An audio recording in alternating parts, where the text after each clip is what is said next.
going on, guys? Custom Art Smiles here. Today's video is going to be all about this FT Mighty Mini Aero that I just built up today, and it's a quick build overview with my build notes, some special features, and the electronics that I'm running in it. I'll get back to you guys with a full review based on my flight setup with some flight videos, things like that. So we're just going to dive right into this. My build notes start off with just how easy this plane is to build. I mean, 2 wings.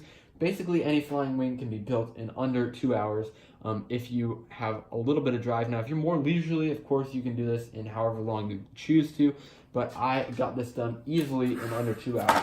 Now, one thing that I would like to tell you guys about this thing is just how easy it is to put together. Now, that kind of goes hand in hand with how simple it is to build, but just how easy it is to put together. No complex lines, no little parts. There's wing, spar, wingtip, center pod, wing spar, wingtip. There's literally like under 10 parts to this entire kit. Now, this took 2 sheets of foam to build, which was really kind of pushing it for me because actually I got this done with a surface area of 1 sheet, but because each wing had to be done on a separate sheet, I had to roll it over to 2 sheets. Now, it really did, the cutting out process took only like an hour or half an hour, depending on how sloppy you want to be. I took somewhere in there, probably like 45 minutes. But it worked out really, really well for this setup. Now, the electronics I'm running are all standard size airplane electronics that aren't really made for minis. You can see how beefy this 10 or 1000 kV motor is.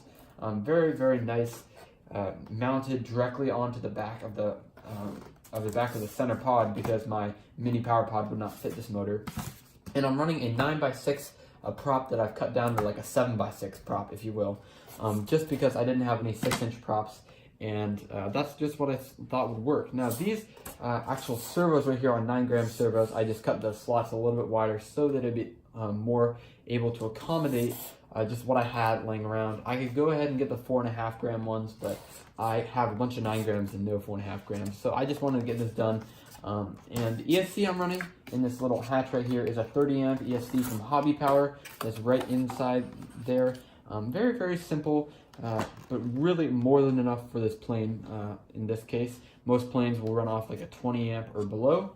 This one's a 30 amp, so we got some extra for that. Now, this is a DSMX Lemon RX 6-channel receiver that's around $15 on Amazon, and it works really well. Super big fan of that. It has a little bit of limited range, so I wouldn't go crazy with it, but overall I don't have any complaints so far, considering it's only $15. Now, the battery setup I'm running on this thing is outside of the plane itself, and normally when you're going to build the center pod of this plane, you're probably going to end up putting the battery inside, but because I don't have any smaller batteries at this time, I'm just going to go ahead and run my 1300 35C Venom 3S LiPo. And basically, I went ahead and took the ESC wire out the back by the motor, and what I can do here is I put this extra plate for support, and I stuck barbecue skewers into the sides of the foam and glued them in, and now I just go ahead and stick the Velcro on just like that, and bam, just like that. Keeps it nice and secure, as well as you have a little spot to put your balance plug if it was a little bit longer. But when we turn this on, it really shines.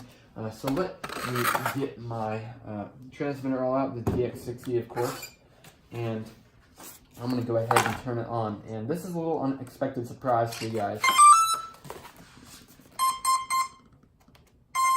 So yeah, that's right, I put some LEDs in here. These are the Aura LEDs that I've used on my Tiny Whip tracks from before.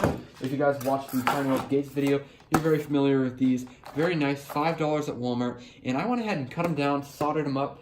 And so basically what you can see, if you're looking in here, the strip goes from each wingtip over to the other wingtip. And instead of having it connect on the end down here, I actually desoldered that end, and I brought it to the center, and I cut open a little spot for the LEDs and direct wired the connector into the center. Now, I'm going to do a more detailed video on how to do something like this, but for now, that's just what I'm describing for you guys, and it looks really cool because you also have that same remote from the other video that you can control this. You can do any color you want, including rainbow, red, blue, green, flashing, any color strobe.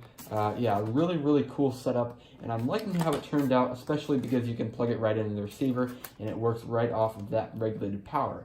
Now, as you see, we do have full elevon control.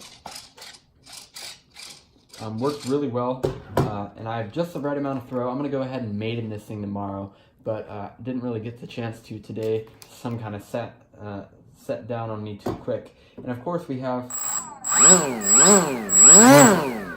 plenty of power from this oversized motor. So yeah, that's all I have for this video today. I hope you guys enjoyed this build overview. Very, very simple and very, very nice. I love these wings because they're, again, so easy to construct and they're pretty durable as well. So thank you guys for watching. Hope you guys enjoyed the video. If you'd like more content like this, I have a bunch more projects planned throughout the next month or two, and I'll be posting more frequently now. So thank you guys for watching. Catch you guys in the next video.